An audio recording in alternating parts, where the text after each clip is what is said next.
आप देवी भागवत की प्रमुख कथाएं का श्रवण कर रहे हैं।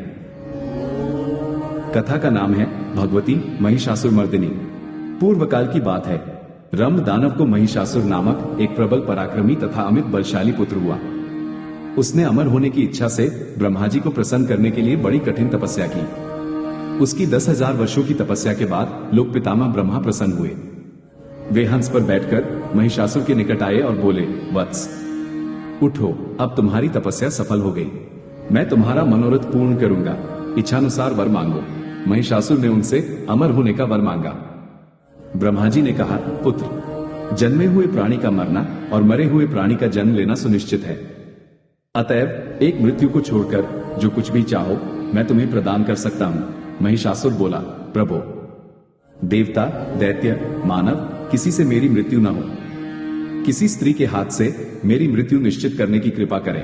ब्रह्मा जी एवमस्तु कहकर अपने लोक चले गए। वर प्राप्त करके लौटने के बाद समस्त दैत्यों ने प्रबल पराक्रमी महिषासुर को अपना राजा बनाया। उसने दैत्यों की विशाल वाहिनी लेकर पाताल और मृत्युलोक पर धावा बोल दिया। समस्त प्राणी उसके अधीन हो गए। फिर उसने इंद्रलोक पर आक्रमण किया।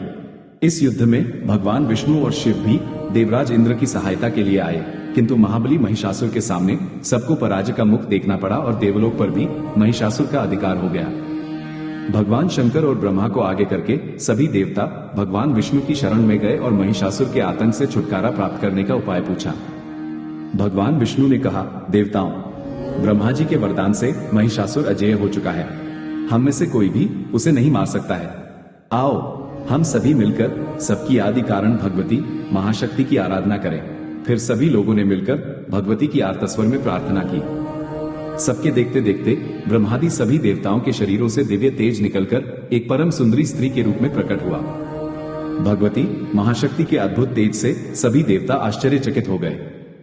हिमवान ने भगवती की सवारी के लिए सिंह दिया तथा सभी देवताओं ने अपने अपने अस्त्र शस्त्र महामाया की सेवा में प्रस्तुत किए।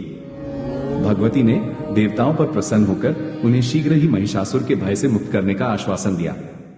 परांबा महामाया हिमालय पर पहुंची और अट्टहासपूर्वक घोर गर्जना की। उस भयंकर शब्द को सुनकर दानव डर गए और पृथ्वी कांप उठी। महिषासुर ने देवी के पास अपना दूत भेजा।